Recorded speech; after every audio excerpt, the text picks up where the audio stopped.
एक रात हिंद महासागर पर फैला घना अंधेरा। लहरों के बीच सोया हुआ एक छोटा सा द्वीप राष्ट्र और सत्ता के गलियारों में उठता हुआ एक अदृश्य तूफान। राजधानी माले की सड़कों पर सन्नाटा था, लेकिन उस सन्नाटे के भीतर कदमों की आहटें तेज हो चुकी थीं।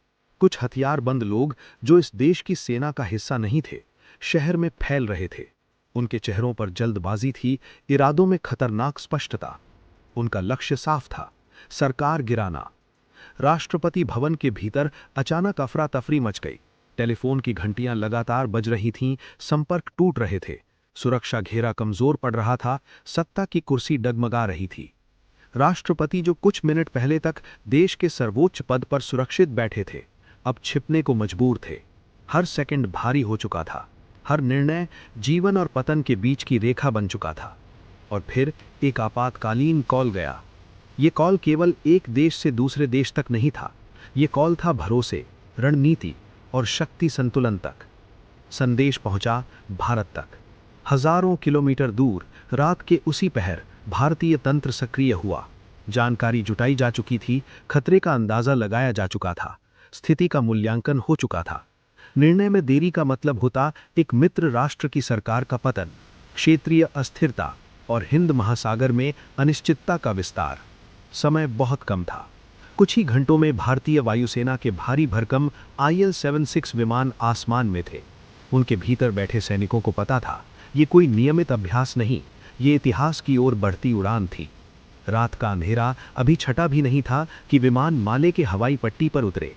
सब कुछ तेजी से हुआ, सटीकता से हुआ, खामोशी से हुआ। भारतीय सैनिकों में स्थिति संभाली, राष्ट्रपति को सुरक्षित किया, विद्रोहियों को काबू में लिया। कुछ ही घंटों में सत्ता फिर से अपने स्थान पर थी। दुनिया के लिए ये एक तेज सैन्य कार्रवाई थी, लेकिन पर्दे के पीछे एक और कहानी चल रही थी। खुफिया जानकारी, रणनीतिक आकलन और पूर्व तैयारियों की। क्योंकि किसी भी ऑपरेशन की असली ताकत केवल हथियार नहीं होते, बल्कि वो जानकारी होती है जो सही समय पर सही निर्णय बनती है। इस पूरी घटना के दौरान भारत की बाहरी खुफिया agency research and analysis wing यानी रॉ पर्दे के पीछे सक्रिय थी। विद्रोही कौन थे, उनका नेटवर्क क्या था, उनके पास कितनी ताकत थी, वे कहां से आए थे, कहां भाग सकते थे। ऐसे सवालों के जवाब बिना खुफिया तंत्र के संभव नहीं। जब सैनिक माले की सड़कों पर नियंत्रण स्थापित कर रहे थे, उसी समय समुद्र में एक और खेल चल रहा था। कुछ विद्रोही नाव के जरिए भाग निकले थे। भारतीय नौसेना को अलर्ट किया गया, पीछा शुरू हुआ और अंततः समुद्र के बीचों बीच उन्हें रोका गया। ऑपरेशन पूरा हुआ, सरकार बच गई, क्षेत्रीय स्थिरता कायम रही। लेकिन इस सफलता की सबसे खास बात यह थी, ये सब इतनी तेजी और सटीकता से हुआ कि दुनिया हैरान रह गई। भारत ने न कोई युद्ध घोषणा की, न कोई राजनैतिक प्रदर्शन, न कोई शोर, सिर्फ कार्रवाई। खामोश, निर्णायक, प्रभावशाली। ये वही दुनिया है जहां रॉ काम करती है। एक ऐसी दुनिया जहां सबसे बड़ी सफलता वही मानी जाती है जिसके बारे में अखबारों में ज्यादा कुछ ना छपे। रॉ का जन्म ही एक बड़े झटके के बाद हुआ था।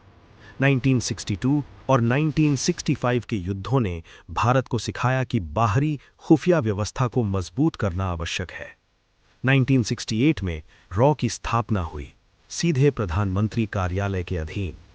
उसका उद्देश्य था देश की सीमाओं के बाहर घट रही गतिविधियों पर नजर रखना, रणनीतिक खतरे पहचानना और आवश्यकता पड़ने पर गुप्त रूप से राष्ट्रीय हितों की रक्षा करना।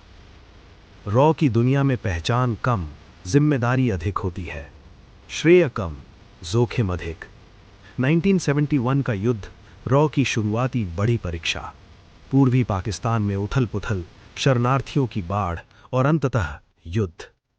सार्वजनिक स्रोतों में रॉ की भूमिका का उल्लेख मिलता है, मुक्ति वाहिनी के साथ समन्वय, खुफिया इनपुट, रणनीतिक सहायता। लेकिन रॉ की अधिकांश कार्रवाइयां आधिकारिक तौर पर स्वीकार नहीं की जाती। क्यों? क्योंकि खुफिया दुनिया में हर जानकारी सार्वजनिक नहीं की जा सकती, हर स्रोत उजागर नहीं किया जा सकता, हर ऑपरेशन इतिहास की किताबों में विस्तार से नहीं लिखा जा सकता। यही कारण है कि कई ऑपरेशन नेवर मेड हेडलाइंस की श्रेणी में चले जाते हैं। लोकप्रिय फिल्मों और कहानियों में रॉ को अक्सर सुपर एजेंट्स, अद्भुत गैजेट्स और अविश्वसनीय मिशनों के रूप में दिखाया जाता है। वास्तविकता कहीं अधिक जटिल, धैर्यपूर्ण और विश्लेषण आधारित होती है। खुफिया एजेंसी का असली काम होता है खतरे को पहले पहचानना, जानकारी को सत्यापित करना, जोखिम का आकलन करना और निर्णयकर्ताओं को सही सलाह देना। मालदीव्स 1988 की घटना ने यही दिखाया। भारत के लिए ये केवल एक मित्र राष्ट्र की मदद नहीं थी, ये था एक संदेश। हिंद महासागर क्षेत्र की स्थिरता हमारे लिए महत्वपूर्ण है। हम केवल दर्शक नहीं, हम आवश्यक पहलुओं पर निर्णायक भूमिका निभा सकते हैं। रॉ की सफलता में अक्सर यही खत्म टल जाए, राष्ट्रीय हित सुरक्षित और एजेंसी का नाम चर्चा से नहीं। इतिहास अक्सर बड़े विस्फोट और बड़े भाषणों को याद रखता है, लेकिन असली शक्ति कई बार खामोशी आज सोचने के पूरे विषयों तीन कारवाई जिनका असर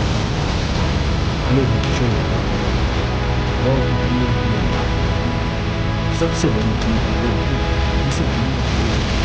सबसे बड़ी चीज वो जिसमें संकट टल जाए और दुनिया को